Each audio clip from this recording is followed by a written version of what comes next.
First Australian program claims to be reversing the rates of premature births across the country. The federally funded Every Week Counts program says its work has seen an estimated 4,000 babies prevented from being born too early since 2021. The program is led by the Australian Preterm Birth Prevention Alliance. Professor John Newnham is its chair, and he joins me now from Canberra. John, many thanks for your time today. Thank you. Can you tell me a little bit about this program, Every Week Counts? What was its aim and how did it work?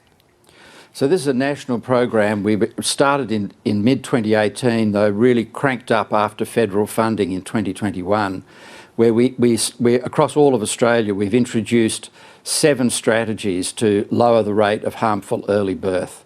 And they're working. So today we have a showcase here in the Parliament in Canberra to present the results to the hundreds of people involved in this program, as well as the politicians who've supported it. What are some of those strategies? Well, first of all, no pregnancies to be ended before 39 weeks unless there's an obstetric or medical reason. We measure the length of the cervix in mid-pregnancy by ultrasound. If the cervix is short, it predicts a preterm birth. If the cervix is long, it predicts term birth. And if it's short, we have a very simple treatment that will reduce the chance of that happening. We use same sort of treatments for women with a past history of preterm birth. We beefed up our smoking campaign and we promote continuity of care from the healthcare provider. You'll be speaking about what the program has achieved today in Canberra. Can you take us through some of those key achievements? Because the number in itself, I imagine, is the first one, 4,000 babies who have been taken to term. So briefly, the results show that preterm birth, that's birth before 37 weeks, they're the ones that are the most harmful. We've lowered, according to national data, by about 6.5%, which is 1,700 cases prevented each year, which is an immediate saving to the federal government of about $90 million each year. And then the early term birth, that's 37 to 39 weeks, that's where 1 in 3 Australians is now born, but place children at increased risk of behavioural and learning problems at school age.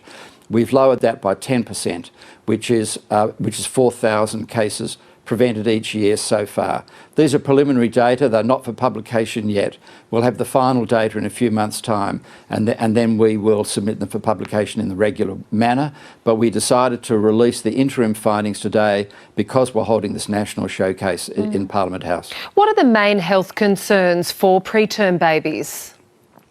So preterm birth is the single greatest cause of death in young children in Australia and all similar countries, and is one of the major causes of lifelong disability, including cerebral palsy, blindness and deafness. There are a host of other issues, and ranging up to the babies that aren't quite so preterm, who suffer at school age with behavioural and learning problems. So there's a myriad of problems extending not only through the pregnancy for the woman, but also the child, and extending potentially through the child's life. So why has the rate of premature births been rising over the last 2 decades? It's been rising dramatically, and it's been rising in Australia and all similar countries because we didn't realise the importance of keeping women pregnant till 39 weeks. The research on this has only really come out in the last 10 or 15 years from Australia, WA and New South Wales in particular, but we didn't realise just how important it was to get women to 39 weeks gestation. And much of this national campaign is to make sure that every one of our 300,000 pregnant women a year in Australia understands the importance of staying pregnant until 39 weeks if it's safe to do so. I imagine this program worked with a number of stakeholders and a network of hospitals. How many hospitals did you have on board, and do you have ambitions to grow that network? Yep, thank you. So this part of the program has involved 63 Australian obstetric hospitals, which is 54% of Australia's public births. The funding for this program finishes in June of this year.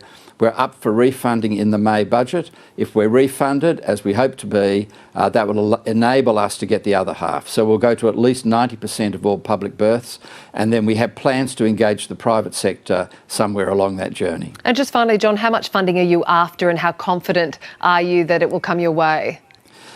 Well, it would probably be improper for me to say how much we requested in the budget, but what I've noticed is the politicians appear to really understand the importance of preterm and early birth prevention. They've really come on board. there are not many people in Australia whose lives have not been affected one way or another by preterm birth, and our politicians seem to be very engaged, and I'm very, very surprised and delighted to see here in Parliament House today the wonderful engagement of our nation's leaders. All the very best staging your reports and your results there today. Professor John Newnham, thank you for your time. Thank you.